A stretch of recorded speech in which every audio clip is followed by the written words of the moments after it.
Okay, I thought I'd do a review of the Q90 PNP Kingkong. There's another name for it. I couldn't find any information on YouTube or anything about this quadcopter, and I think it's needed because there's no instructions come in the box, and there's a few gotchas, and hopefully I can make other people avoid the copious amount of mistakes that I made getting this flying. And it does fly, and it's beautiful. It's just so awesome. It's a little tiny thing. It's 90 millimeters across, so yeah, it's even smaller than a QX95, and it's got heaps of punch. However, it comes at a price. I've spent pretty much all my waking hours getting this thing going, mainly due to the fact that it comes with this little tiny plug here. I'll pull it out. It comes with this plug here, and I've connected this receiver up to it, which I think is an absolutely fantastic match. Previously I've used S-Bus, and you can't use S-Bus with this lead, you have to use PPM. So it was a bit of a learning curve for me, and there's a manual that you link to for this controller, and it shows you, well, you can do S-Bus, but you need a different connector. So it's a bit of a shame that you don't get all the connectors that's required. So I just assumed that you would use UART 1 because this is the only connector that this fits into, but you actually use this and just use the 3 pins on the left here. So 3 pins, ground, power and signal, and the 4th pin is how do they put it? Hold on. And pin 4 is forbid. So I guess forbid means don't touch it. Anyway, I tried to use S-Bus on UART 1, and that caused a conflict with the USB port and had my controller bricked. And then I went to the instructions for the Kingkong NZ32 Lite 6 DOF and 10 DOF flight controller user manual, and it tells you, and it's very explicit, to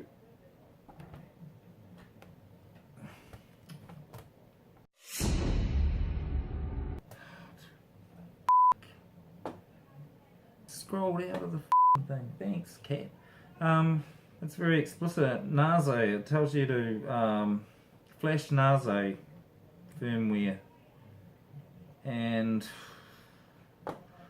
I did that time and time again.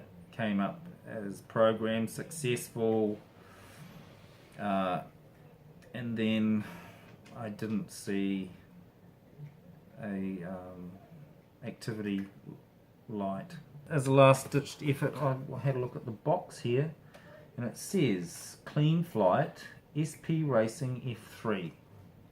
So I flashed that, and boom, I'm back in business.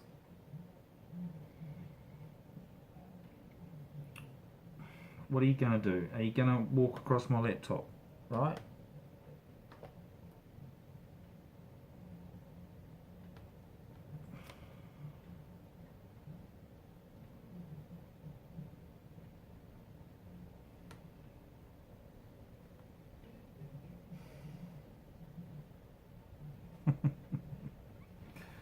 So, use number B. PPM receiver hardware connection diagram. And it tells you exactly what I said before. Pin 1 ground, pin 2 VCC, and pin 3 PPM. But it's, you only get a 4-pin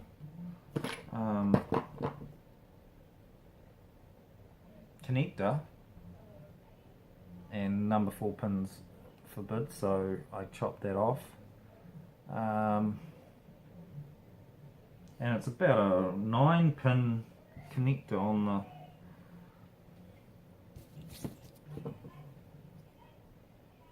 the board, but if you just push it in right over to one side,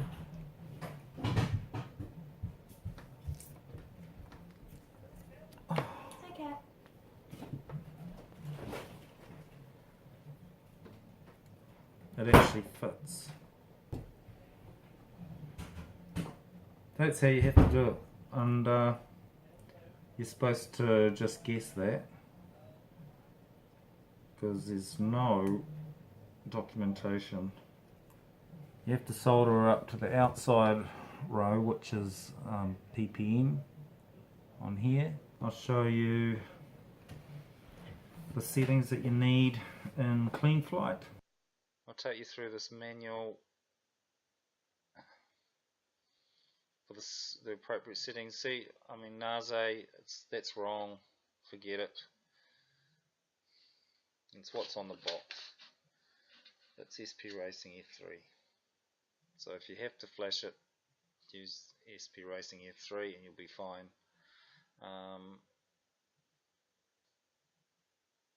You can't use S-Bus unless you get a different connector. So I mean, you can use S-Bus, but it's ground and VCC are the same, but the actual signal channel is, where we go, C, S-Bus. The signal is pin 9, and you have to use USART2, otherwise otherwise you end up doing what I did, booting yourself out. So anyway, what works? Well, PPM does work. So I'll show you what we do there. PPM number B. Yep. Pin 1, pin 2, pin 3 over here. And with that 4-pin connector, it fits as I showed you. I guess all the settings are actually here in the documentation. I suppose it's not non-existent, just a little bit inaccurate. So I'll show you the settings that I put in to get it flying. Hopefully you can use these same settings and have the same results I did, because man, it's a great little quad. So firstly, here's the ports. You're at 1 there in configuration. I turn this off, battery voltage monitoring, because it would just drop out of the sky when the battery gets a little bit low. Okay, I had to put the yaw rate at 0.75 because it was like, really, it was like driving a lorry. Yeah, it was pretty sluggish, the yaw. And I chose the Lux float. I tried multi-wii 2.3 and the multi-wii rewrite. They both oscillated really badly, so this Lux float is just perfect. I mean, there's so much information for the rest of the stuff. I just thought I'd let you know the gotchas that really confused me here. So the main thing is that cable, a little connector for the receiver, and if things do go wrong, yeah, it's not what they say in the instructions. It's SP Racing F3. It's what you flash. That's the main thing.